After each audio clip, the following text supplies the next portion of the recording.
भ्रष्टाचार मुक्त देश प्रदेश, इस बारे में आज सोचने की आवश्यकता है। इतनी सारी पार्टियां पहले से हैं, देश प्रदेश अभी दो तरह के झूले में झूल रहा है, एक एनडीए है तो एक यूपीए है, बस यही दो झूले दिख रहे हैं, दो कोने हैं, इनके बीच झूल रहे हैं सारे। लेकिन आज क्या जरूरत पड़ी हमें आपके सामने आने की और आपको हमारे साथ चलने की? बहुत बड़ा कारण है। एक छोटी सी बात कहूंगा, आज कोई भी काम हो, छोटा मोटा काम हो, बड़ा काम हो, किसी भी तरह का काम हो, हर चीज के लिए आज आपको क्या देना पड़ रहा है? सरकारी कार्यालय में आप जाते हैं, कुछ भी काम कराना है, आपको क्या देना पड़ता है? घूस, रिश्वत, नकदी देनी पड़ती है। आसानी से कोई काम नहीं होता। चाहे डेथ सर्टिफिकेट हो, बर्थ सर्टिफिकेट हो, कास्ट सर्टिफिकेट हो, आय प्रमाण पत्र हो, कुछ भी हो, कुछ भी करना है, पहले भैया पैसा गिन के दीजिए और उसके बाद बात कीजिए। मतलब है, क्योंकि सब पैसे का खेल है। रिश्वतखोरी, घूसखोरी, भ्रष्टाचार जो नहीं देता है आपको आपका अधिकार। लोग कहते हैं कि आप भ्रष्टाचार दूर करने की बात करते हैं, यही चल रहा है, अब तो दूर ही नहीं हो सकता, रग रग में बस गया है।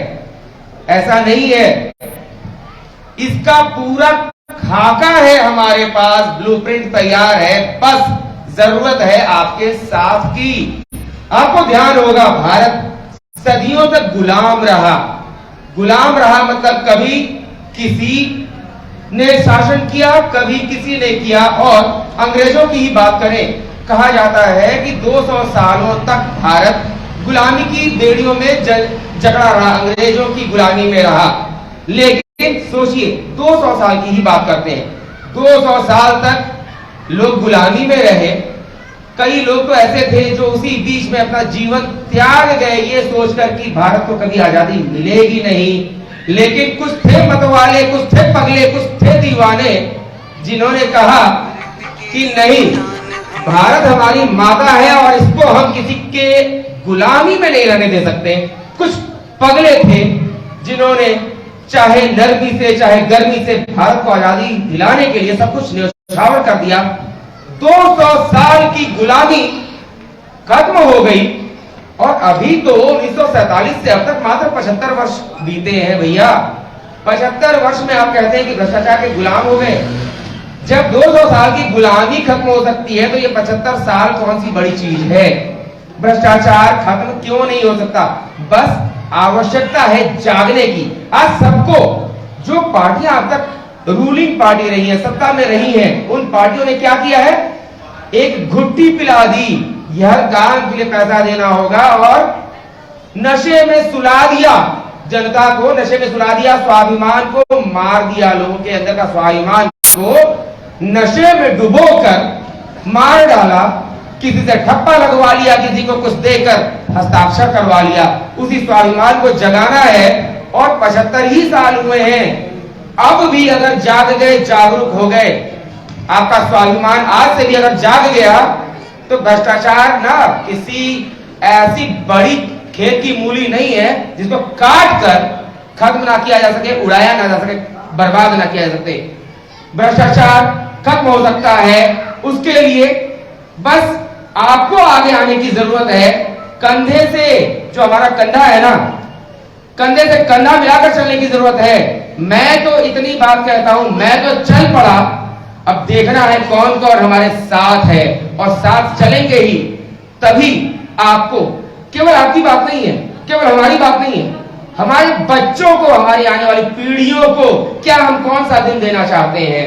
गुलामी में जिए, किसी बड़े घराने के अंदर में गुलामी करते करते बंधुआ मजदूर की तरह जिंदगी बिता दे, या ये चाहेंगे कि हमारे बच्चे कम से कम, हमने तो भ्रष्टाचार का समय देख लिया, रिश्वतखोरी देख ली, लेकिन हमारे बच्चे जब बड़े हों, उनको कोई काम करना हो तो उनको घूस ना देना पड़े।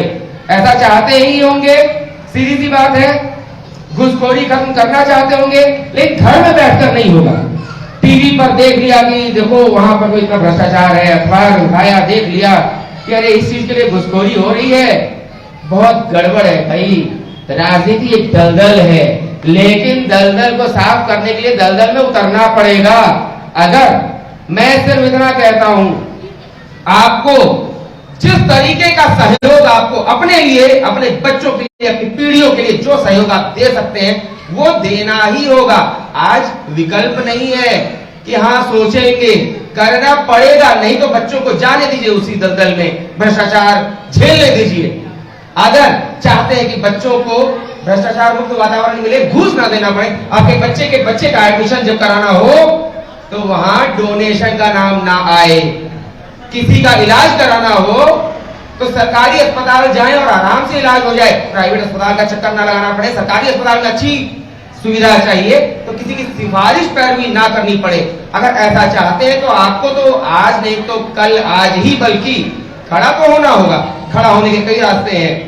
साथ चलना बहुत बड़ी सहायता है, लेकिन बहुत लोग होंगे जो साथ नहीं भी चल पाएंगे, समझते हैं। बातों को फैलाना, लोगों को भुलाना, इतना हर आदमी कर सकता है।